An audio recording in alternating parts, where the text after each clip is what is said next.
Hello, dear Starshines. Christina here with Rise of the Multidimensional Human and Light Body Academy. Welcome to today's lunchtime chats. For those of you who are new, my name is Christina and I'm an acceleration expert. So what I do is I help accelerate the consciousness of the human collective, of star seeds, of way showers, of new paradigm visionaries. So, and we are here to talk about the topics and issues that are very significant for us star seeds and way showers, the kinds of challenges that are very unique to us because we have perceptions that are beyond perhaps what we might call the normal human family, what they embrace. So I do my best to provide a liberated perspective to these daily challenges that we face. And thank you, you guys, for being here. Hello, dear sister Nancy from Virginia. Good to see you. Hey, Beverly and Joanne, Carol, Jackie. Woohoo! Hola, ¿cómo está? Yes. Thank you for being here, guys. This is our first chat in the year 2022.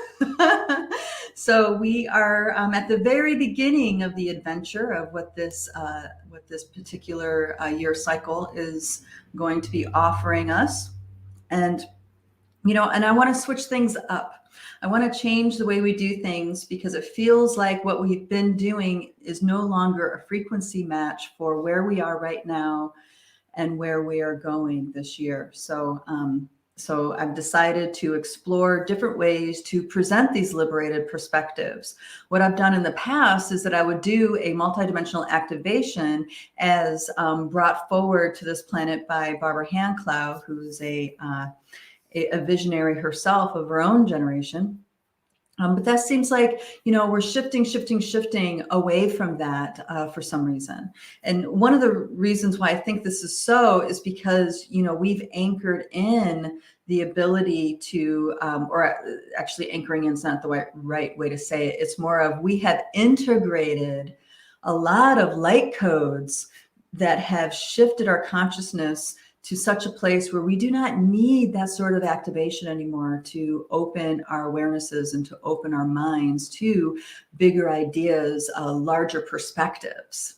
So I'm going to be exploring this year. And if you guys have any kind of suggestions or feedback about how we do this, I welcome you to communicate with us.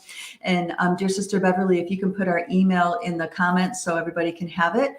I would love to hear your feedback via email at wecare@lightbodyacademy.com. Or you can just sign up in one of our social media groups and share with us there. So, of course, there's the Rise of the Multidimensional Human group on Facebook, which we are kind of stepping away from more and more, but we still check, me and the other administrators, we still check that group pretty often on a daily basis. And then there's another group that is very new to me, but we're figuring out the odds and ends, and that is the Multidimensional Human group on Telegram. So you're welcome to give us feedback or even ask questions on those platforms as well. Oh, yay, Lisa, you made it. Woohoo, you figured it out. Yay, I'm pleased you're here too, darling. All right, so there was a few questions that were submitted. I know we posted the inquiry pretty late, but there were a few people that were able to chime in. And I haven't checked this in the past hour. So if you've chimed in recently this morning or afternoon, depending on what time zone you're in, I may have missed your question. So if you feel like your question is important and you really want me to address it, I invite you to maybe re-put it into the comments here if I don't address it. Yay, Tammy's here too. All right, good to see you, darling. All right, so there's a few things. One is someone asked me to talk about Tantra and sexual energy.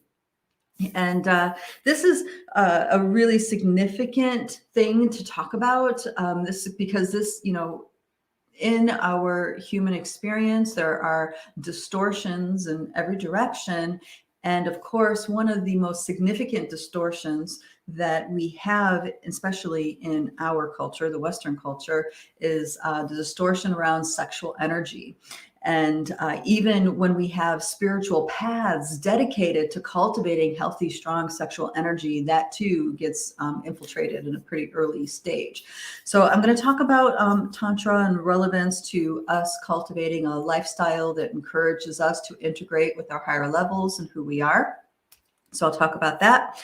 And then another Dear Starshine was asking, and this question was posed to me multiple times and I never got to answer it. So I'm really stoked that the third time came around and I was able to catch it. And that is why, when communicating sometimes with the elemental realm, the messages seem, or they're sensed to be so urgent. Okay. And so I want to talk about that because there's a few things going on there. And there's a lot to a lot of fine hairs to split. So I'm going to do my best at defining that. And then I'm going to also talk about mind control mechanisms. I know I've talked about this many times, but I'm going to bring it forward in a different way so you guys can have a different perspective, because mind control is something that is pervasive on this planet, but once you're awake to it, just the fact of being awake to it helps you not be as susceptible to it. Okay. The main reason why a lot of these mind control pieces are so profoundly impactful is because we don't realize it's going on. We actually think it's our idea. It's our thoughts. We actually think it's something that we came up with. So there's this kind of thing. I'm going to talk about that. And then, yeah. So that's what I have down. And there's going to be subcategories to that. And I also welcome each of you to pose your questions that you have here and now in the group, and I will cover it. So let's go to, you know what? Yeah. So let's go to the Tantra thing. Who here knows about Tantra? All right. So now, most of the time when someone says something about Tantra, the first thing people go to is the Kama Sutra or the tantric sex temples in India, stuff like this. Okay. So this is something that has been a branch in the mystery schools for a really long time, for many reasons. But for us, the people who walk the world in the everyday, we maybe, don't resonate with some of the purposes. But what we do resonate with is that having a healthy sexual relationship has a very significant impact to our own personal wellness and well-being. Maybe we're able to take it to the level where we can actually perform profound physical healing, mental, emotional healing, or even spiritual healing via our sexual connections. But it also is there's a lot more that can be done. And it doesn't necessarily mean about having a partner or not either. Okay. Long time ago in the 90s, 80s, well, wait a minute.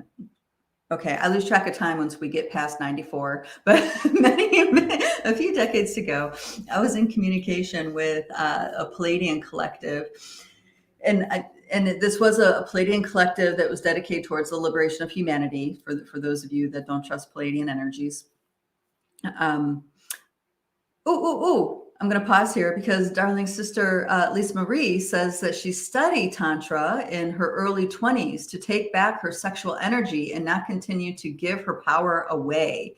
Yes, now that is definitely a very cool practical application of getting yourself familiarized with this. This is absolutely a level that is important for us. Hello, dear sister Julie. Glad you're here, honey. So going back to my story, the Palladian collective was highlighting to me that no matter how healthy your diet, no matter how devout your spiritual practice, no matter how astute or diligent your practice of energetic hygiene is, if your relationship to your sexual energy is not in integrity with the truth of your soul, you will be stunted spiritually. You'll never get past the hump into a greater awakening. Now, when that was said to me, I feel like that was said to me before I even understood what that really meant. You know what I mean? I really didn't understand that. But as the years have gone by and of course my relationship has evolved, and I myself have evolved, I started to recognize the significance of what they're talking about. Now, there's this piece here that Lisa is referring to about reclaiming her energy. Like every time, intercourse would happen, there was a negative impact, or an impact that was perhaps not a good feeling. Like it was definitely not something we would categorize as uplifting or healing, right? So how to have a relationship in a physical way with yourself, number one, and then with another person, number two. Okay. And I want to refer everybody to a movie. This is an old movie, and it's a movie called Bliss. Okay. When I say old, I'm talking about, I think it was made in the early 90s or even late 80s. So in this movie, it wasn't very popular because it was so close to the truth, in my personal opinion. But in this movie, it gives a very informed insight into the practice of tantric sexual healing and the power of it. And most of the therapy that is applied with tantric healing has nothing to do with actually having sex or actually being sexual with another person. Most of it is about being in the presence, naked and vulnerable, completely exposed, being in the presence of another being, loving you while in that state. And one of the main characters was a husband who was in love with his wife. And what happened is that she finally confessed that they were having problems. She finally confessed that she's never really had an orgasm with him throughout their entire relationship. She's faked all of them. And then she became, she wasn't able to have orgasm, and was seeing a tantric specialist. You find out later in the movie, she was seeing a tantric specialist to help her with that problem. So the husband decides, I really love her. I want to do everything I can to show up for her and find out what's going on. And I don't want to spoil the movie for you guys, but he does end up coming in contact with his teacher and getting advice on what he can be doing to help with their connection. And he started to, he had to go through a lot of practices, personal practices, physical contact with himself, his sexual orientation with himself. He had to do that for weeks and weeks and weeks and weeks before he had the level of self-control to be able to facilitate and hold space for her. Now, how many people are taught that in today's society?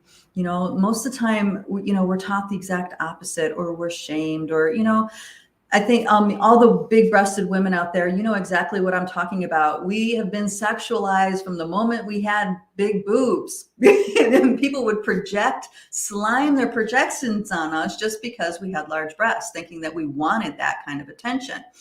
I didn't when I was 13 years old. I was a D by the time I was 13. It was like, I didn't want that kind of attention, but nonetheless, I was slimed consistently, not only by my peers, but by adult males as well. So, there's a lot of distortion that's in our relationships and projections. So by practicing a self-contained physical connection with himself and actually motivating within himself, he learned that control. He learned what sliming truly was, when you're projecting your energy onto another person. Okay. In the process of that, he learned what it was to truly love himself while he was in a stimulated state. And then only once he can own his own pleasure, his own feelings, his own love, could he have the capacity to hold the space for his mate. So in the holding the space for his mate, he was able to facilitate a profound shift within her, where she was able to wake up to some pretty significant abuse that happened in her life early on. And that blew the lid off of everything. Of course, your life completely explodes when you have memories that are impacting you in ways you behave. And how he did that was not by yummy loving her. It was by holding her and touching her in a way that was not in a way that where he did not want something from her, and instead it was he wanted to simply feel her for the sake of feeling her. Okay. So it wasn't like, oh, baby, yes, this, and oh, baby, yes, that. Not that that can't be part of it. It can once you guys have consolidated energies, right? But more of, making sure that she feels safe and comfortable. Number one, top priority above everything else. And he was to hold her in certain ways, touching her genitals and other things, but without trying to have sex with her, without trying to get something from her. And by him being able to do that with her, that awoke the memories that she had inside. And that busted everything open. And of course, it ruined the lives of everybody until she was able to heal and go through her journey of healing, which was, I think, 2 years or something like that. And then, then she was able to come back into the relationship in a healthy way. So exploring your own tantric health is a profound thing for you to do for yourself. So there's the way that Lisa mentions, but there's these other ways too, that we have a lot of suppressed energies that we didn't understand or even know that were there or had any kind of perception of affecting us that we have going on inside. And it's only through intimate contact with ourselves and with others is that doorway open for us to even be able to touch those things, to even have an opportunity to move and make contact with those sorts of things and allow it to move through. And this is why tantric healing ended up being such a huge thing, because people realize that this is a potential.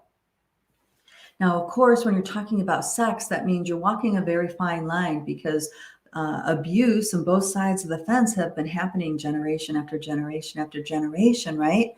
So even the most well-intended tantric practitioner, I think they call them dockers and dakinis, right? May still have distortions within their field. The other thing that happens within the tantric teachings is that they don't necessarily, depending on the discipline that you're looking into, they don't necessarily go into the concept of entities and energy exchanges and opening up dimensional vortexes where other kind of energies can come in and stuff like that, even though that is a major part to the tantric making love process, whether you're making love with yourself or making love with another. Okay, so the only tradition that I know that talks about these things is the Taoist tradition in opening up sexual energy, and that's because they have something called Chinesa, which is a genital massage. So the whole point is not about having sex or being aroused or anything, but it's actually massaging your genitals in a way that is similarly to what I was talking about when holding space, and actually getting you in touch with that part of your body in a very safe container. So you can actually feel into where you're really stiff or where you're holding things and maybe didn't know that you were holding things. You guys ever get a massage and not realize that something was hurting until somebody touched it and try to work out the energy or work out the knots, right? Similar kind of thing, except there's some additional training to address entities or energies that have a hold of your genitalia. Now, possessive partners, for example, they claim your genitalia and your sexual energy, which means you can never have freedom to explore yourself, even if you're by yourself, because of that kind of interference. So these things really do have an impact on us. So if you have a partner that's maybe not in alignment with you, with your spiritual walk, but you want to be with, and you need to pay attention to if some part of them has subconsciously claimed your sexual energy or your genitalia, because that's going to have a very significant impact on you personally and your spiritual path. And sometimes this can even be a mechanism to block your growth entirely. Okay. All right, let's see. Hello, Julie. Hello, Tammy. Tammy said, You say the movie is called Bliss. Yes, the movie is called Bliss, Bliss. Hello, Cosmic One. Good to see you. Love you, Sherry. Lisa says, Lisa Marie says, not just about the act of sex. I have since integrated the tantric movement of energy with the first four cells of my being. Okay, so now she's getting into mystery school teachings of that. The gateway is my inner landscape. This power is how I wake up to new info. Yes, yes, yes. So now we're getting into mystery school, and that is actually what I would call Jaguar medicine is what she's talking about. And this is when you can get information based on feeling data sets. So for example, you can feel into your feel into your womb space. And as you feel into your womb space, if you've done a lot of healing, you may even tap into the galactics, the stargate that's in the womb space, and you can actually pull through your womb star knowledge. Okay, you can pull through knowledge, really deep activating truths from that space within. If there's still a lot of wounding within the womb space, inherited or otherwise, when you feel into it, the information you get will be emotional stuff. It'll tell you about hurts and pains and other kinds of things that are more important for your womb to have addressed before you can actually touch these other aspects. Now, I say it's a feeling thing because it's not like one goes in there and they get this great movie that shows them everything. That's not how it is. It's actually feeling the feeling, having the emotion, right? Sensing and feeling. There's no linear data set that gives your mind this perfect, the perfect tied in the bow story, right? Where it's all so clear and now you know what to do. There's a lot of fuzziness involved because we have resistance. So the more willing you are to feel, to be sensitive, to be open, the more information you can get.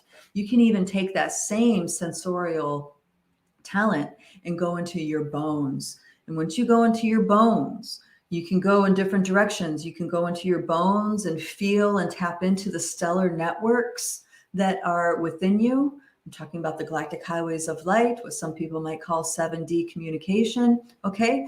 Or you can go into different corridors within your bones and actually connect with your ancestors. Okay. And start working with your ancestral healing. So this feeling skill that she's talking about is a profound skill, and it's one of the most important skills for an energy worker to have. I mean, it's great that for one to get like a movie, right, where you have all this crystal clear stuff, but without the feelings and the deeper pieces, the movie can only take you so far. It's really important to have the actual energy, the feeling, the energy in motion, the emotions. That is when you touch that with your awareness, it can move and something can be done with it. Because a lot of times things get stuck because we don't want to feel them. We don't want to have the experience because it's painful, because it hurts, or, there's lots of reasons why. So this is a major piece to what we're talking about. All right, dear sister Tammy says, this subject is quite fascinating. I dipped my toe into Tantra over a decade ago. Some felt right, some did not. Therefore, I pulled back as I never found a teacher that felt safe within, that I felt safe with. Yes, that's right. This is something that's really right on for me too. So I first was exposed to the teachings of sexual healing many years ago, and I was fascinated by it, but I didn't know where to begin as far as searching. So, life took over, and there were lots of other important things in life, right? And that started happening. There was a lot of other activities in different directions for my spiritual path, my personal awakening, and all that. So that kind of took a side burner. But then, many years later, I came to a crossroads where I really needed to address some things that were going on a sexual level. And then everything came full circle again, and I was back to the Taoist teachings. And unfortunately, there were no Taoist practitioners in the US I'm talking about I'm talking about high level Taoist practitioners. I don't mean someone who practices Tao and has been trained that also has been dabbling. I'm talking about masters of the process. And so I searched and searched and searched, and what got confirmed for me was my resonance with the Tao teachings. And I tried a few times to connect with people who were able to, I thought maybe will be able to assist. And there was a gentleman in Denver that I had a sense that maybe he'd be able to help, So I go over to his house, and the whole thing was awkward. It was terrible. And I really thought that maybe it was me. Actually, I definitely, blamed myself on that. But then I talked, at the time I was working very closely with a spiritual teacher, a really profound teacher. And she just laughed. I told her about what was going on, and she just laughed and laughed and laughed. And I'm like, well, what's so funny? This really sucks for me. I was a little triggered by the laughter. And she's just like, oh, honey, you look at your frequency. And, she pretty much said to track this guy, and I wasn't tracking him. Not, to the level that she was talking about. She's like, look, you feel your frequency. You see how this is? There's all this sparkle. There's all this lightness and openness and expansion. And so I'm like, yes. And she's like, and look at this guy's frequency. And, and it was totally nothing like what mine was. She's like, you guys are not a frequency match. This guy is heavy with hoocha. He thinks he is who he thinks he is, opening the doorway. A galactic doorway is something that he can't even do if he wanted to. And then that made sense for me. And I was like, oh, okay. So I need to look for somebody that I feel has the capacity to actually open up cosmic connections within myself. So I was like, oh, okay, I think I get it. Fast forward many years later, I'm in darkroom. You guys know about the darkroom stuff that I used to do. So I'm in this the second time around in darkroom with Jazz Maheen, and I meet a docker whose full-time position is being a docker, which is a male tantric practitioner. And he was in darkroom. He was also a breatharian, as in he was dry fasting this was the second time in the dark room in a row, and he was dry fasting, which means he was not taking in any substances whatsoever, not food, not water. He was completely transitioning his system to be nourished solely by prana, life force. And so I sat in conversation with him many times, and he didn't know it as shamanic tracking, but he was a profound shamanic practitioner. He could track really, really well. And he learned that through the practice through his tantric discipline, which is a very rare thing to come across in my experience. So he was able to, tune me into a few things that were very helpful. But even in the end, I could still feel that slime factor. And when I say in the end, when it was like at the end of the time, my stay there, and it was time to leave, it's like there was a moment where I felt completely slimed, because I all of a sudden could feel that he really wanted something and wasn't saying it, and also was putting it off on me. So even in the end, it turned into manipulation, which totally turned me off. So this journey into these pieces and finding these practitioners, it's not an easy thing to do. If you really want to find someone to work with, you need to continue to ask the universe, over and over and over again until you find the one. Be really committed with that search. It's just like with dreams, engaging your dreams and remembering your dreams. You really need to be committed, and to not allow your setbacks to stop you from the depth of your commitment, your passion to wanting to connect with your dream time, wanting to remember your dreams, wanting to decode, so to speak, and pull the transmissions from your spirit, from your dreams. That's a commitment. That is a life path. That's not just something you do out of curiosity. Well, maybe you do it out of curiosity, but you're not going to really get to the profound levels of that without a level of commitment that every other kind of spiritual practice would require. Okay. It takes dedication and devotion.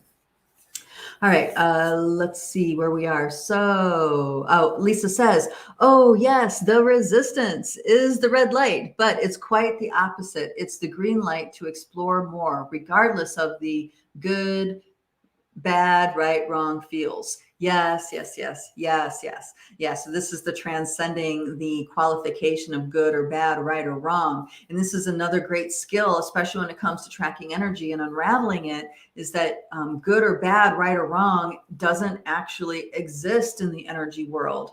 Good, bad, right or wrong is all about our relationship to that energy pattern. That's what that's telling us. So if you're going into something and it sucks, my advice is to keep doing it. Keep doing it until you get past, you get past that need of relationship of this sucks. Okay. It's kind of like, when you first start doing yoga or something. At first, the stretching and the moving, it hurt, it's painful, or, there's a lot of reaction to how stiff you feel. And then as you get into the practice and into the devotion part of the practice, all of a sudden, when you're opening yourself up like that, it no longer hurts or is uncomfortable. It actually feels good. It feels great and relieving. Okay. That's because the relationship changed to those data sets. The data sets haven't changed. Your relationship to those data sets has changed. So there's a lot of wisdom in what she's saying there. All right. Whew, boy, time just goes by so quickly. Okay, so let me get to, yeah. Sorry, there's one more piece I want to talk about, and that is vortexes. Okay, so when there's a vortex going on, that means that there is, there's energy moving in a spiral like this, and energy moving in a spiral, right?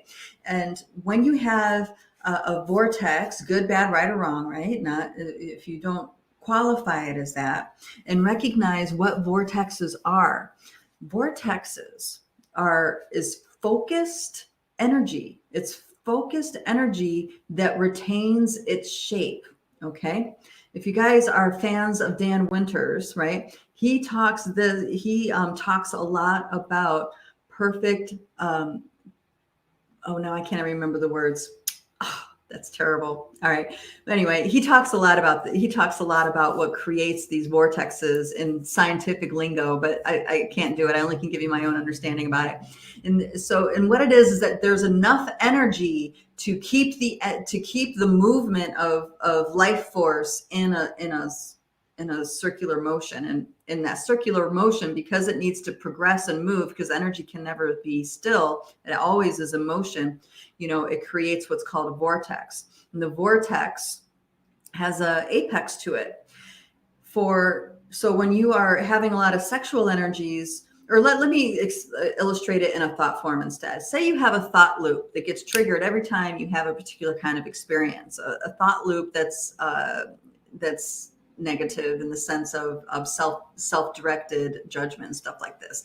Because your attention is put onto that thought, and your attention is on it as it loops around, and as it loops around, it elicits feelings, and now the feelings are added into that loop, and with that, it's creating a mini vortex.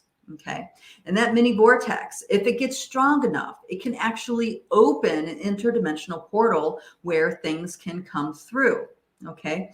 Now, when you put this into the context of sexual energy, you can just imagine all the little mini portals that get opened when you're working into a bliss state, an orgasmic state. Okay. So if you ever have sex because you feel obligated to, or you have sex even though you don't want to, or, you know what I mean? Or you're really inebriated or stuff like this, you're not really understanding the impact that all these little mini vortexes can create. They can actually open up realities and start pulling usually parasitic energies into your space. Versus if it's a deep loving experience connection, then the vortices that you're opening are actually opening up vortexes that can pull through energies from the bliss states, okay, or from higher dimensional planes.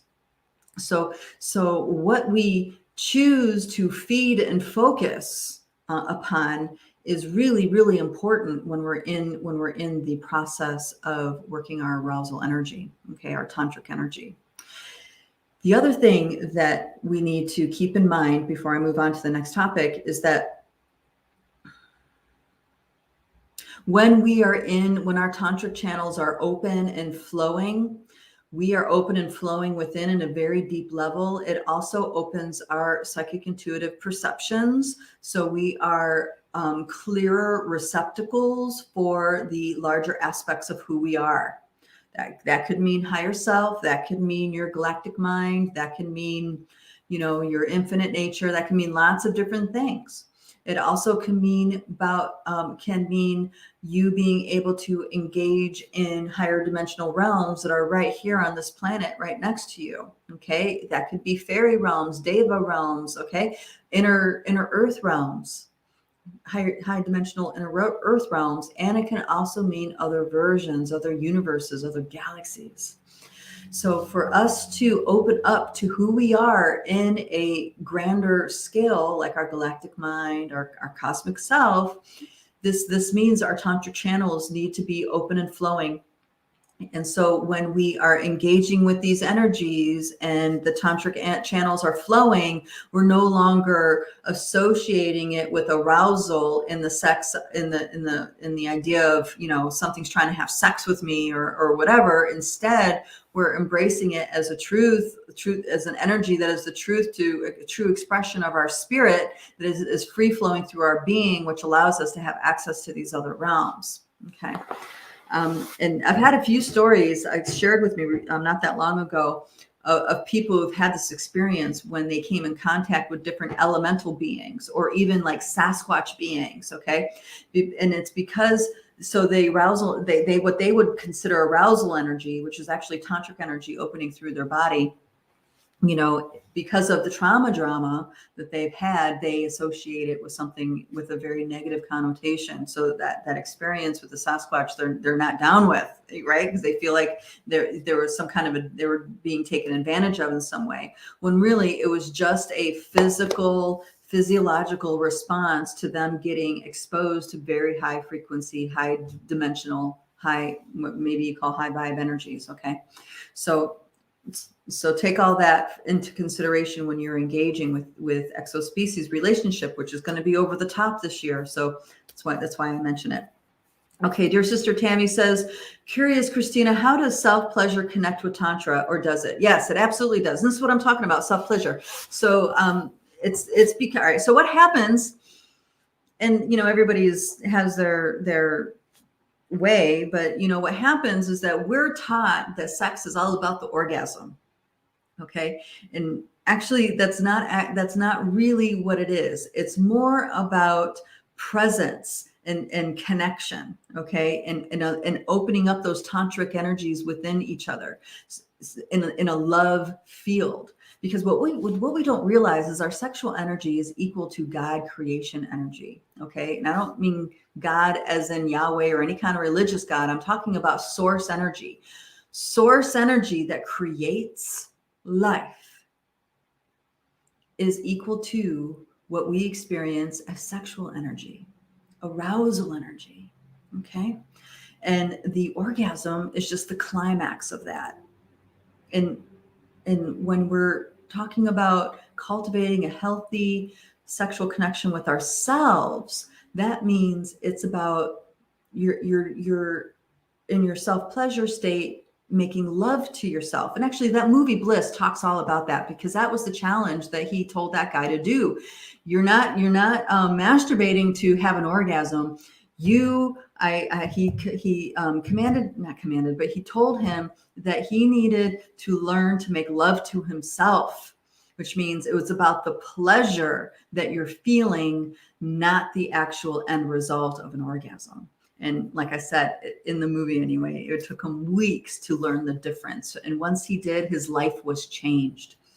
All his relationships changed. The way he used to be, he was not attracted to being anymore. Once he learned how to make love to himself instead of give himself an orgasm. Okay. That was a huge game changer. And so this is what I'm talking about. It does absolutely apply. All right, then Tammy says, early in my marriage, I did that. I had sex when I did not want to. I was a different person then. I grew up thinking I had to please. That was part of my role as a female. Yep, there's programming. Talk about mind control. Yep. I have done much healing work with myself, including forgiveness of self, to heal so many aspects of myself and reclaim myself and my sexual energy. Yes. And as you do that, you change. You're not the same person anymore. And this is a reflection of the impact of that kind of reintegration with yourself. But actually, believe it or not, this does tie into mind control and how it does and does not impact you.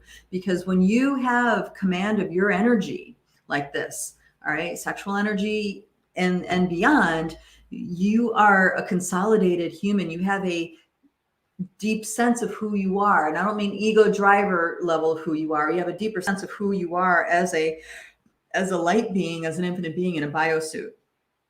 And not only that, you have immense respect for who you are as a light being in a biosuit. So once you cross that threshold, you are not as susceptible to certain kinds of mind control. Okay, there's all different kinds of mind control. I mean, on the human level, it's very easy to point out, right? There's social conditioning, cultural conditioning, family conditioning, right?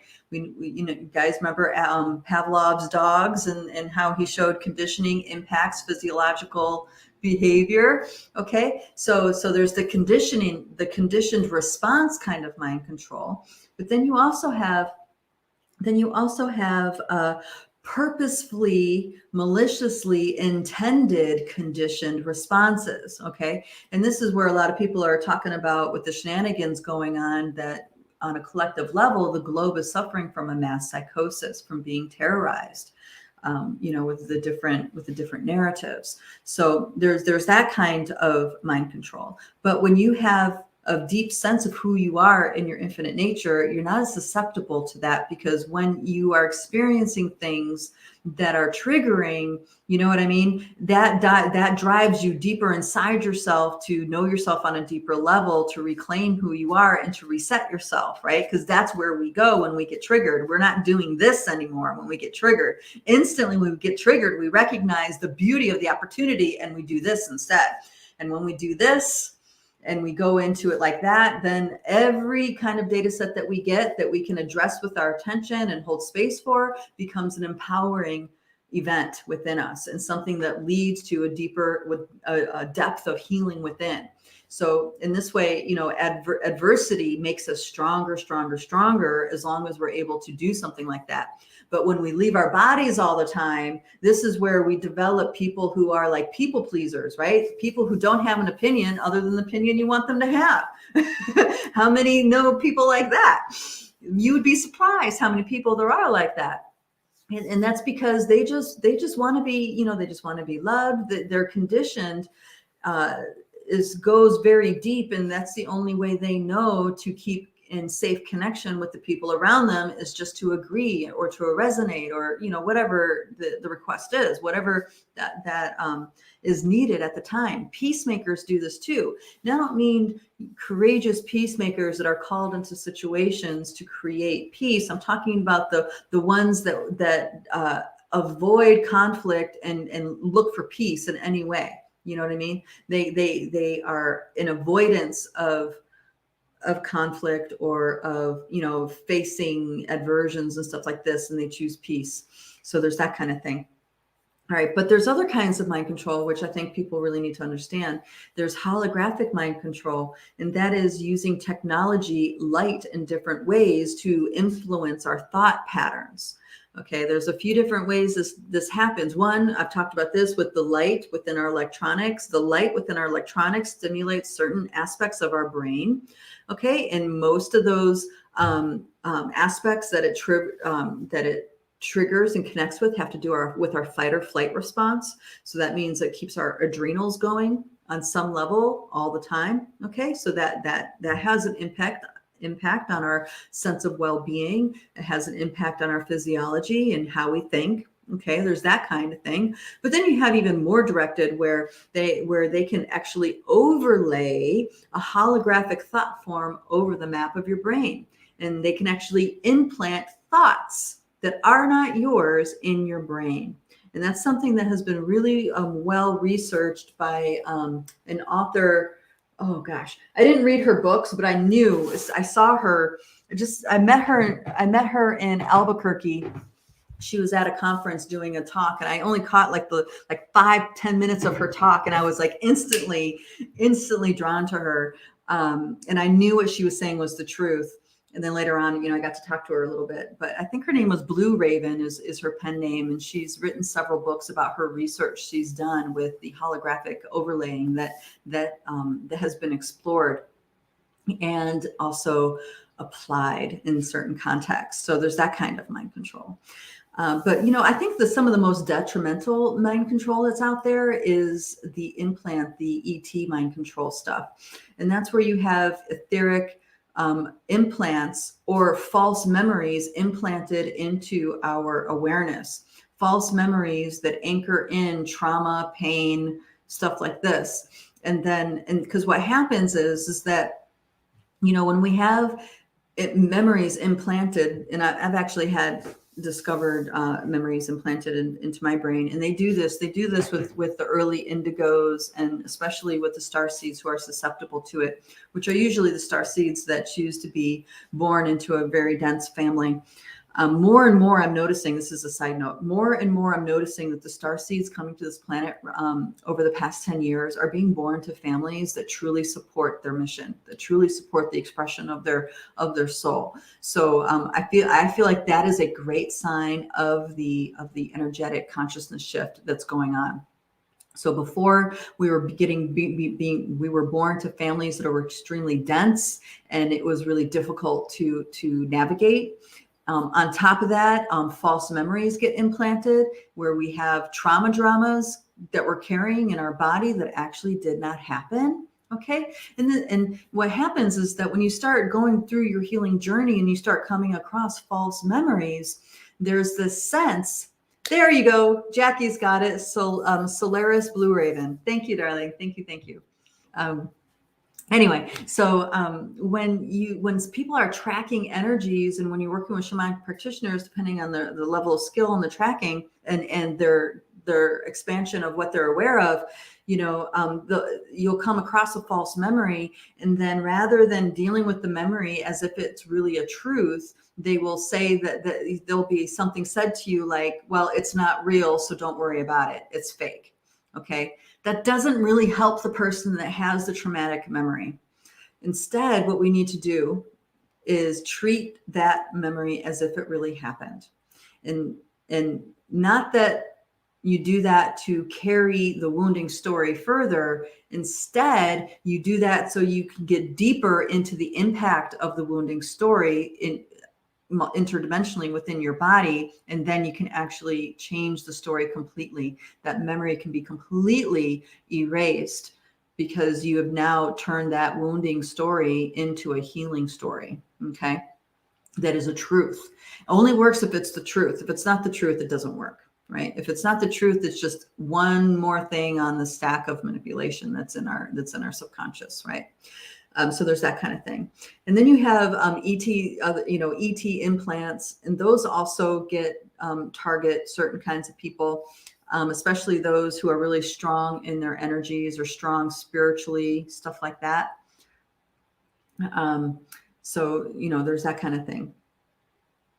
Let's see. And then there's spiritual energies, spiritual beings that also implant memories. And this gets really complicated to explain on a human level, because we need to understand that the manipulation has been going on. It's more than just a human thing. This level of manipulation of consciousness. Manipulation of consciousness has been going on a vast scale for a long time. So starting out in what dear brother George calls the cosmic arena, it starts out in that level. You actually have quantum beings holding certain power over dynamics in place to be implemented. So there's infiltration on even a galactic mind level. So who you are as a galactic being, which you have access to, right? As you do your inner work, you eventually wake up to the who you are on a galactic mind level. there's possible manipulation on that level as well for you to wake up and recognize. And this is why the awakening process that we're in right now is so confusing. Okay, because there's all these nesting dolls, and a lot of people think that the manipulation is just this past few thousand years, maybe 10,000 years. Now, and when you wake up to these other levels of the manipulation, you discover that it's been going on for way, way, way longer than you ever imagined possible. Okay, and the truths that helped you through soul retrieval and different things of integrating within yourself. Once you get to the more galactic plane, you realize what you thought was the truth on a galactic level was a manipulation. It wasn't the truth. And the biggest example that I have of that, and I'm not saying this to make people mad, because what you believe in and where you are in your practice doesn't matter to me. Okay.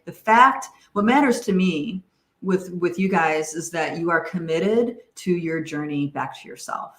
That's the only thing that matters. Where you are in your belief systems or whatever in that journey is completely irrelevant for me.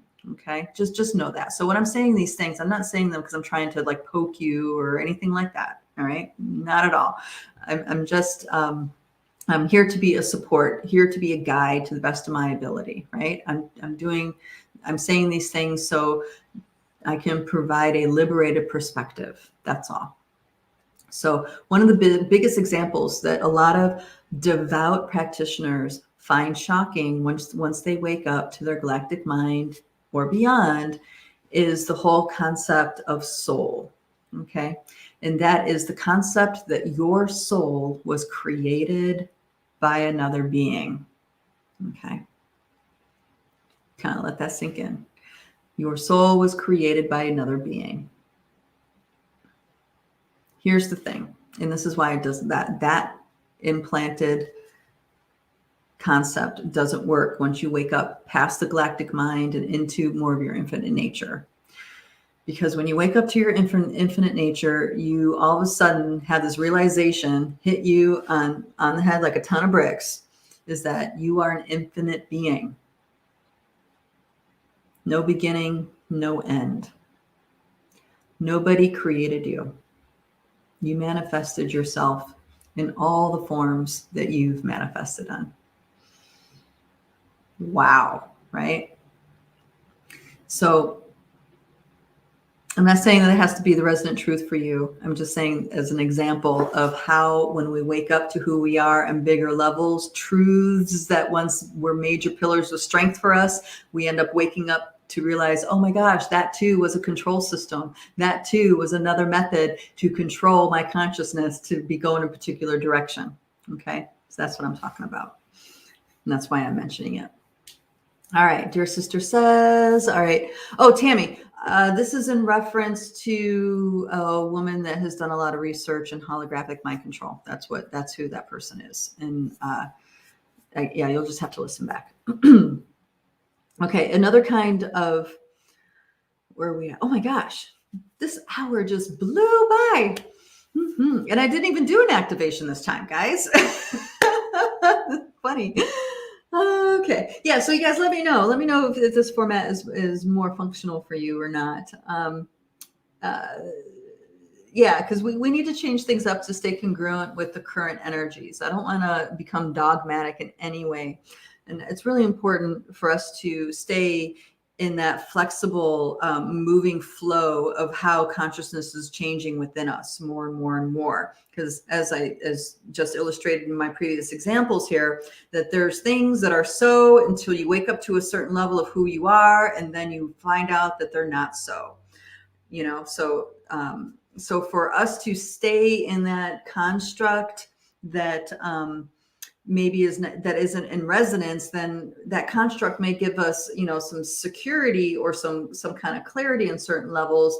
It actually becomes an energetic drag, on the frequency of where we're going and opening up to who we are on another level. Okay. So I still love the work, Barbara's work in that range, and if you guys want to learn more about that, you can check out the Barbara Hand Cloud website, Or you can also go to our website, lightbodyacademy.com, where right now we're running an opt-in where it's an 8-hour deep dive into the multidimensional activation. We're calling it Secrets to Multidimensional Sovereignty. And it's 8 hours of material with additional download content.